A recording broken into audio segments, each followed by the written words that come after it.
Recently, there was how shall we say, conference, a philosophy conference, specifically the worst philosophy conference of all time, to be even more specific. This was an event hosted by Michael, who runs the newsletter, which I'm probably pronouncing wrong, Philadelphia.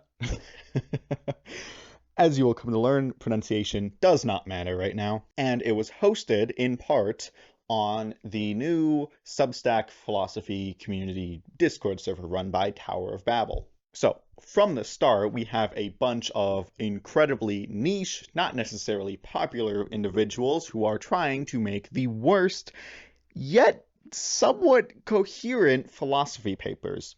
I, of course, submitted one as well as soon as I heard about it. And what was really fun, this wasn't originally intended, but what ended up happening because it was hosted on the Discord, we were able to have an actual conference for it, wherein we got to read out our papers and then have Q&A after. That was a lot of fun. And as this video is coming up, as you're watching this, my paper is now posted on Philadelphia, which you can go read whenever you want. This is a companion video to it. But here, I want to do two things.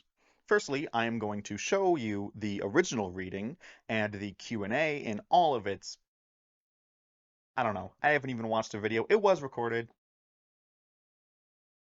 I haven't even checked the audio. You're going to have to deal with that. But at the end of that, because my paper is written specifically for a, how shall we say, worse quality. How it was written, it's difficult to pronounce. For the end of this video, I will try and read it out exactly how it is written. This will be very difficult, but as you can tell, I have the attire for the occasion.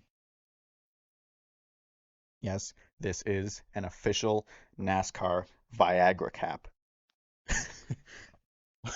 I am not kidding. I am dripped the hell out right now. So, let's get into it.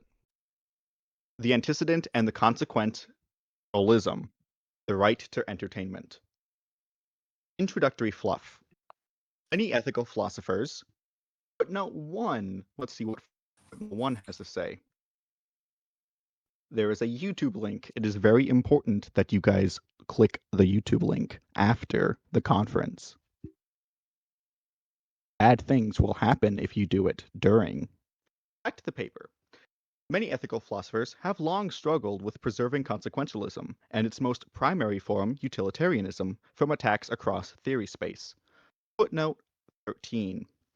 In an effort to emulate British English, the author has added a "you" after every "o."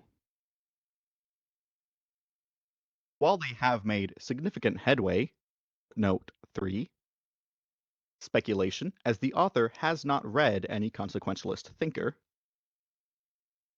in constructing a thorough and well-respected moral theory, there nonetheless remains significant problems in its conceptualization and application, most prominently outlined by Elias Beamish. Footnote 4.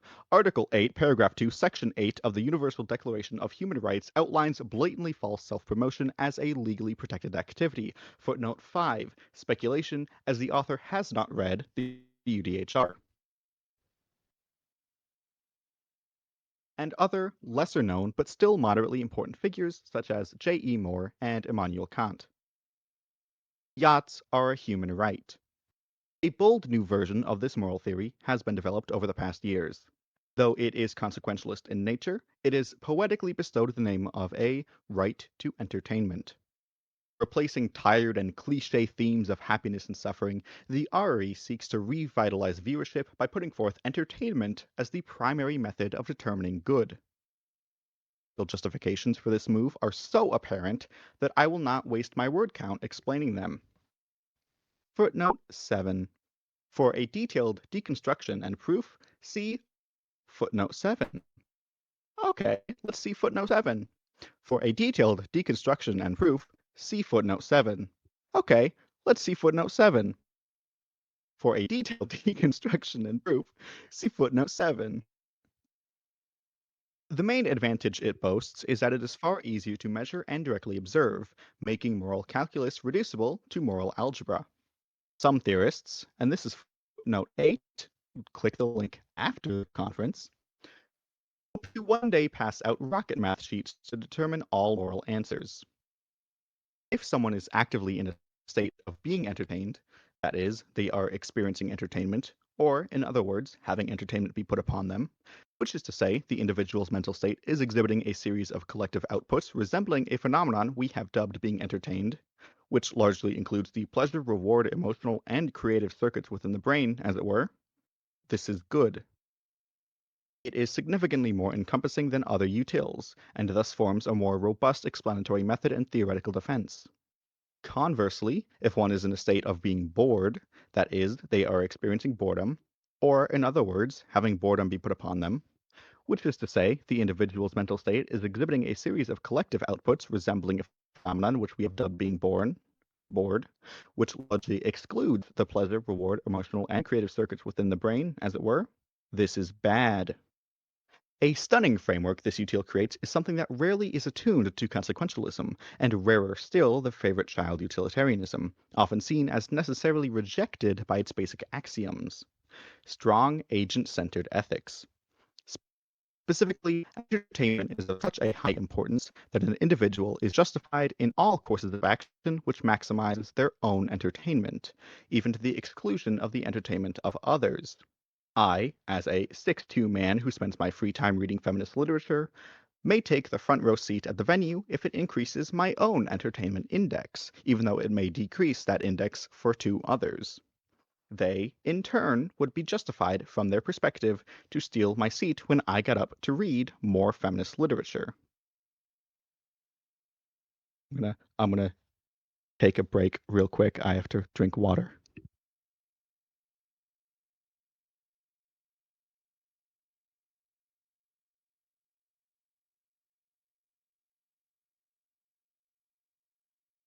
You are not going to get rickrolled, Joseph Noonan.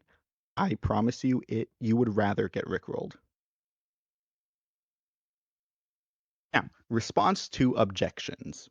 A popular objection to this principle is that it would lead to otherwise considered heinous behaviors to suddenly not only be morally permissible, but even the correct choice of action. Some examples would be the president ordering every film produced after 2028 to have a scene with bare feet in them, or slavery, or mass killings and torture, or, perhaps worst of all, a Google shrimp. Despite the conviction with which opponents cite these critiques, I do not find them to be particularly effective, or even putting aside the overwhelming external proof of the RE, footnote 9, left as an exercise to the reader. This is, of course, the natural consequence of all forms of consequentialism, as has been rigorously demonstrated. Footnote 10. I'm sure that this demonstration has been similarly critiqued by many intelligent and impressive theorists. I, for my part, plugged my ears when they did so. And this thus gives no reason to prefer it over the RE. Practical applications. Lastly, the great thinker behind the RE, footnote 11, wait to open that YouTube link, has put forth in their book, footnote 12, titled Fuda Inflation Rule 34, search online for more information, several practical ways to increase your entertainment index, indeed some of the most effective actions one can take. Primarily, they suggest subscribing to Elias Beamish. Footnote 4, going back there, Article 8, Paragraph 2, Section 8 of the Universal Declaration of Human Rights outlines blatantly false self-promotion as a legally protected activity. Footnote 5, speculation, as the author has not read the UDHR. On Substack, as theorists are sure he is funny every now and again, and requesting a custom void. To quote one of the most exemplary contemporary minds, the void consumes. Blias Emish. If after this analysis, the reader remains unconvinced by the right to entertainment, the author suggests refreshing their page and trying again. Or, if by rare chance they are viewing this material on physical paper, or hearing it out loud, the reader is a nerd and should probably touch grass.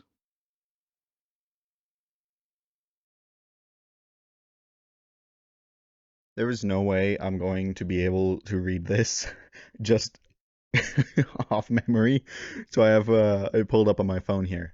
So, introducing the antecedent, and the consequentialism, the right to entertainment. Many ethical philosophers, footnote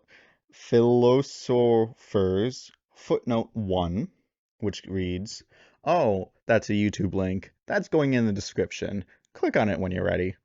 Which, of course, goes to footnote 2. Some may disagree that this man is an ethical philosopher.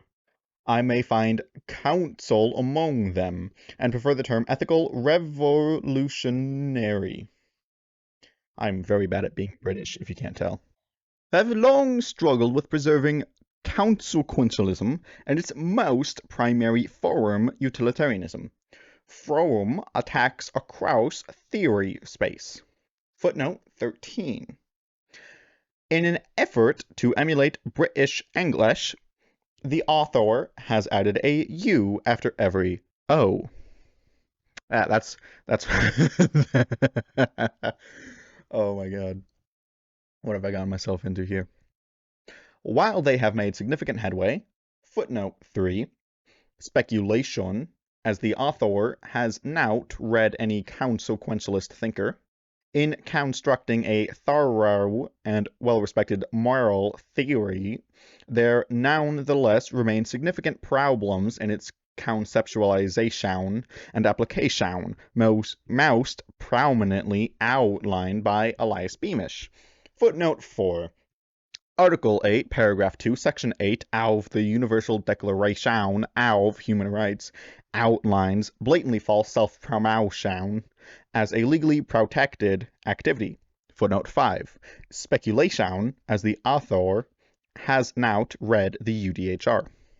And other lesser known but still moderately important figures such as J.E. Moore and Immanuel Kant. More here, because it's originally spelled M-O-O-R-E, is M-O-U-O-U-R-E. Say that 5 times. Just read that name out 5 times fast. A bold new version of this moral theory has been developed over the past years. Though it is consequentialist in nature, it is poetically bestowed the name of a right to entertainment. Replacing tired and cliché themes of happiness and suffering, the RE seeks to revitalize viewership by putting forth entertainment as the primary method of determining good.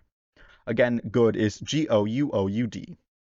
The practical justifications for this move are so apparent that I will not waste my word count explaining them.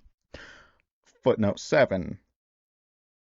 For a detailed deconstruction and proof, again, proof is P-R-O-U-O-U-F, see footnote 7. For a detailed deconstruction and proof, see footnote 7. For a detailed deconstruction and proof, see footnote 7.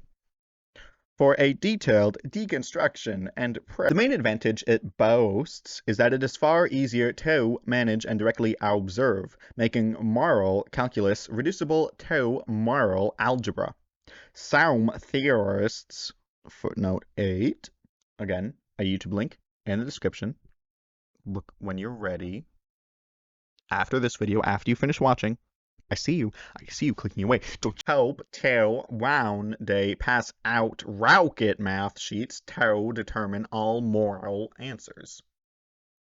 If someone is actively in a state of being entertained, that is, they are experiencing entertainment, or, in other words, having entertainment be put upon them, which is to say, the individual's mental state is exhibiting a series and collective output resembling a phenomenon. Phenomenon. we have dubbed being entertained, which largely includes the pleasure, reward, emotional, and creative circuits within the brain, as it were. This is youu.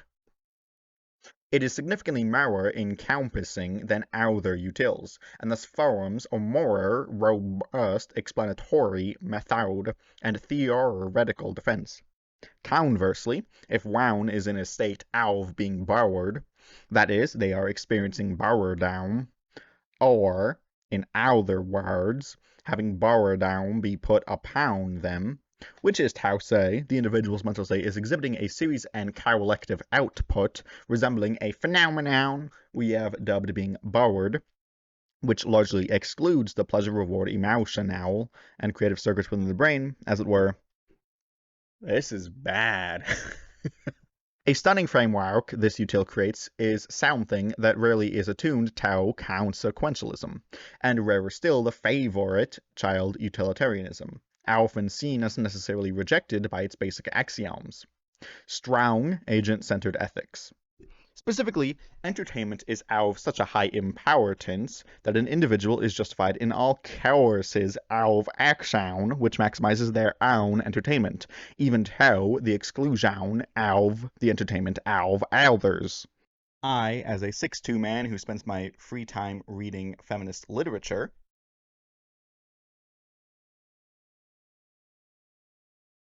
let me make sure you can read that. Not joking either. Remember, two-seater ladies. Oh my god, what am I doing with my life? May take the front row seat at the venue if it increases my own entertainment index, even though it may decrease that index far to others. Two is so weird. How am I supposed to say two? TWOU. What the hell?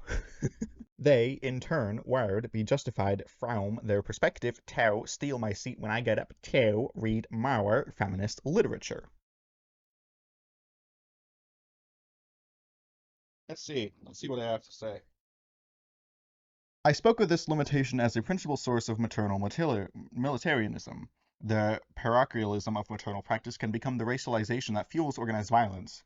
This tribal parochialism was also broken down in the Argentinian and Chilean protests. As in mothering generally, women found it easiest to extend their concern for their own children to other mothers like them. Only in this political context, likeness had to do not with race or ethnicity, but with common suffering. In Argentina, where protests are marked by the singularity of photographs, the women came to wear identical masks to mark their commonality. In Chile, one woman said, "Because of all this suffering, we are united.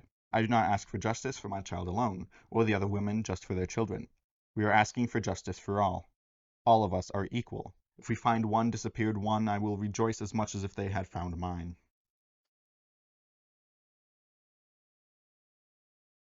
I am I am single, by the way, if you can't tell by the everything. Listen, there's a reason this is not the best philosophy conference, okay? A popular objection to this principle is that it would lead to otherwise considered heinous behaviors to suddenly not only be morally permissible, but even the correct choice of action. Some examples would be a president ordering every film produced after 2028 to have a scene with bare feet in them. Our slavery, our mass killings and torture. Our, perhaps worst of all, a Google shrimp.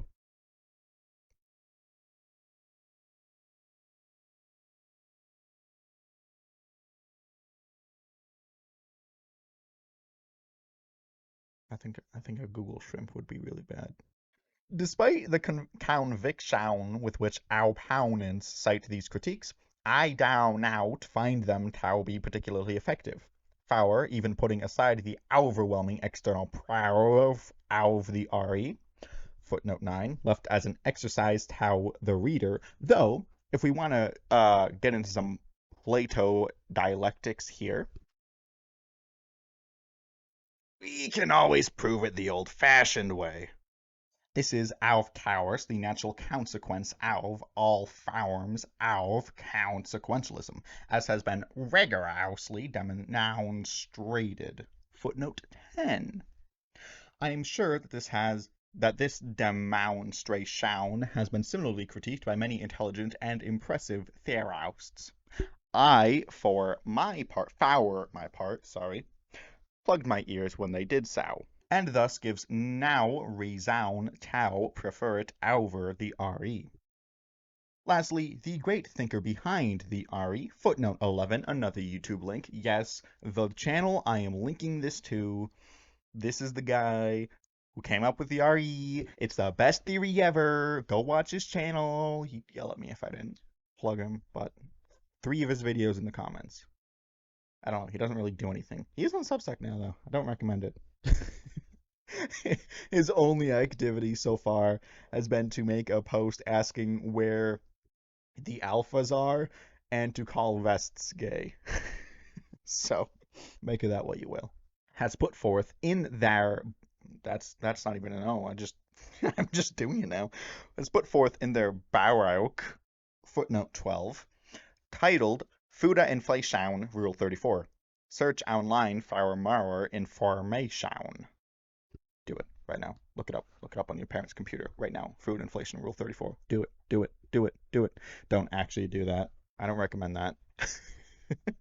This is not legal advice, okay? I am not responsible for any poor decisions. Several practical ways tau increase youu entertainment index. Indeed, soume of the most effective actions one can take. Primarily, they suggest subscribing to Tau Elias Beamish. Oh, wait, footnote 4. Article 8, paragraph 2, section 8 of the Universal Declaration of Human Rights outlines blatantly false self-promotion as a legally protected activity. Oh, footnote 5. Speculation, as the author has not outread the UDHR. Oops. On Substack. It's not even Substack, it's just Substack. It's just I can't. This is messing me up so bad. Oh god. As theorists, it's theorists are sure he is funny every now and again, and requesting a custom void. Tau quote one of the most exemplary contemporary minds, the varied consumes. Of course, that's a quote by Blias Emish, their relation. If, after this analysis, the reader remains unconvinced by the right Tau entertainment, the author suggests refreshing their page and trying again. Or, if by rare chance they are viewing this material on physical paper, the reader is a nerd and should probably touch grass. I accidentally just dropped my phone on my ball. Ow. Or sorry. Ow.